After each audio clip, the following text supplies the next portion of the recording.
This episode of The Energy Show is proudly sponsored by Sunlight and Power, the Bay Area's leading commercial and residential solar contractor. SLP has been designing and installing photovoltaic, battery backup, and solar thermal solutions since 1976. Help fight climate change. Go solar with Sunlight and Power today.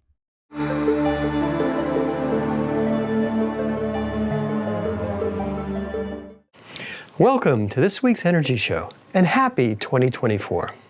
As in years past, we in California greet the new year with yet another electric rate increase. It's almost impossible to believe this time, but on January 1st, 2024, PG&E raised electric rates by another 28.4%, according to the San Jose Mercury News. Now, you're still probably in shock over your last electric bills from 2023. Now it's 28% worse. Don't like these ridiculously high utility electric rates? Well, complaining won't help. But you can do something about it. Don't vote for the politicians who accept contributions from utilities. Because utilities and the International Brotherhood of Electrical Workers, or IBEW, in California, wrote checks for over $25 million of money from electricity customers, our money, to influence our politicians so they could raise our electric rates and make more money for themselves. Now, politicians try to keep their contributions a secret when they do sleazy stuff. But the Solar Rights Alliance compiled a list of utility and IBEW contributions from publicly available data. This data shows how much money California's three biggest utilities, which are Pacific Gas and Electric, Southern California Edison, and San Diego Gas and Electric, and their main union, the IBEW, contributed to your politicians, to our politicians. These politicians then passed laws that made California's peak electric rates the highest in the country. To access the utility and IBEW contributions to California legislators, go to www.energyshowbiz/listaccess. Now, it's easy to look up your own California Assembly members and senators. Just click on the Look Up Your State Legislator link at the top of the contributions list. Since 2017, utilities in the IBEW spent over $111 million on politicians and ballot measures to maintain their monopoly. This monopoly allows utilities to get a guaranteed 10 to 12% profits, even when they go bankrupt, like PG&E did twice, even though their executives get bonuses of millions of dollars, while millions of California residents struggle to pay their electric bills. Now, Governor Newsom accepted the biggest contributions, $4.8 million from the IBEW and state electrical workers, and another $900,000 from PG&E, Edison, and SDG&E. Governor Newsom then appointed California Public Utilities commissioners who voted 5-0 to end net metering. They voted to cut the benefit of rooftop solar on homes and businesses by 80%. They voted to eliminate net metering for schools, churches, and public buildings. They eliminated net metering for apartments and multifamily housing. They restricted the use of EV batteries for home and business use. And they restricted any home or business with an existing solar system from adding to their system. So as we electrify our buildings and cars, we're forced to buy even more electricity from these monopoly utilities. Now, here are the dirty dozen California Assembly members and senators who were the biggest recipients of utility and IBEW money, all of whom received over $300,000. Now, in addition to this dirty dozen, there are over 100 other sitting California politicians collecting big bucks from utilities. These politicians passed laws to end net metering, prevent solar contractors from installing batteries, require prevailing wages for all commercial solar and battery installations, killed the market for solar on existing apartment and office buildings, added fixed charges for all new solar customers, and blocked cities from developing their own more efficient, less expensive utilities. We should vote these politicians out. You may ask, why are my electric rates going up so fast? Well, the real reason rates are going up so fast is is because utilities import power from distant generating stations. Long-distance transmission lines are extraordinarily expensive and take a decade to build. Plus, they require lots of maintenance, and even then, they sometimes catch fire. But utilities build these transmission lines because they get a guaranteed 12% profit on these investments for 50 years. Plus, they get even more profits on maintenance for 50 years. So the more utilities build long-distance transmission lines and remote storage and solar facilities, the more profits they make. Now, on the flip side, the more homeowners and businesses install solar and storage, the less profits utilities make.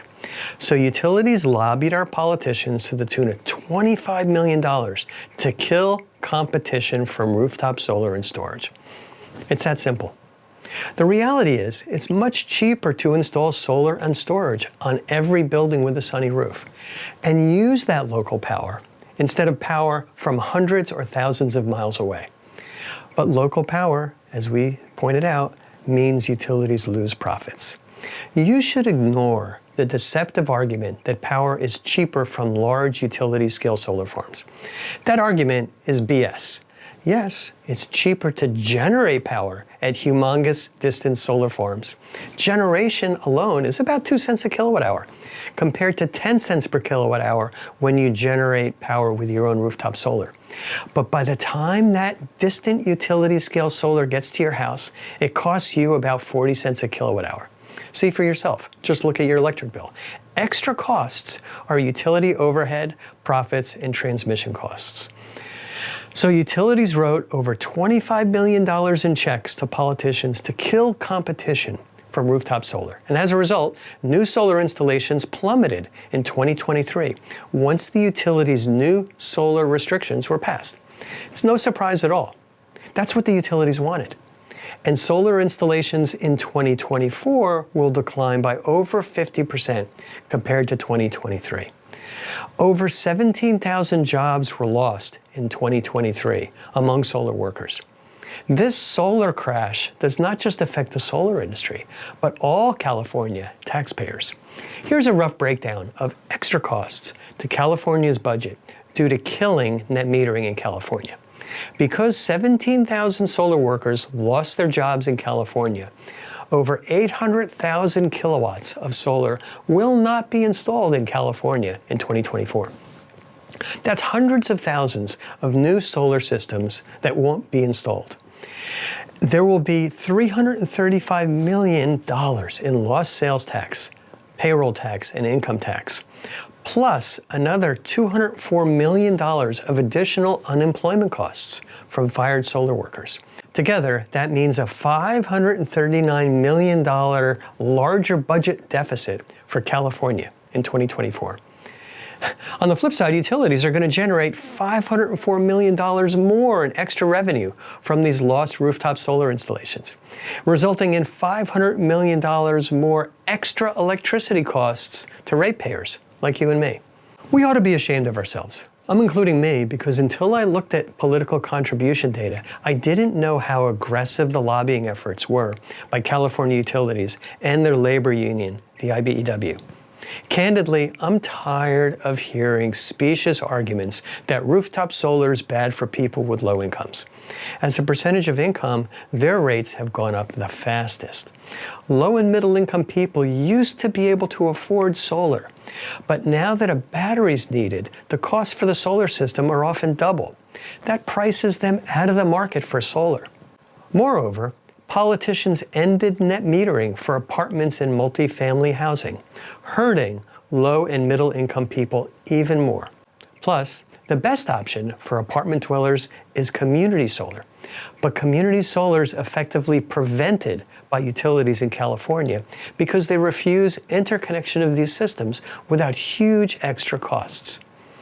Moreover, community solar policies that California politicians said would help are being delayed or canceled by utilities and those same politicians. Our rates went up another 28.4% this year so far. It's not because some of your neighbors installed solar. It's because we voted for politicians who are working for utilities and not for us. Many politicians, from Governor Newsom on down to local mayors and council members, aren't doing diddly squat to solve this problem. But we can solve this problem by voting these politicians out. Technology has changed, my friends. We no longer need to rely on utilities and centrally generated power. Rooftop solar and batteries can provide the vast majority of our building energy needs. Now that you know how our politicians are using our money to increase utility electric rates, we could do something about it. There are two things you can do now to reduce your future energy costs. First, do not vote for politicians who take money from utilities and their unions. Personally, I'm taking two steps further. I will contribute and vote for the competitors to these politicians. Second, consider installing your own solar and storage system. Economics of generating your own rooftop solar power with a battery are still much better than the rates from California utilities. To access the Utility and IBEW contributions to California legislators, go to www.energyshowbiz/listaccess. Feel free to forward this podcast to any of your friends who are also wondering why their electric rates are so high. Or just forward them this Utility and IBEW contributors link. That's all we have on this week's Energy Show. Thanks to all of our listeners for tuning in. And if you missed any of today's show, you can go to our website at energyshow.biz and listen to the podcasts.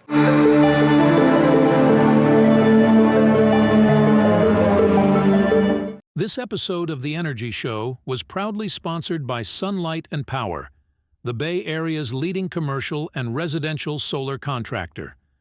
SLP has been designing and installing photovoltaic, battery backup, and solar thermal solutions since 1976. Help fight climate change. Go solar with Sunlight and Power today.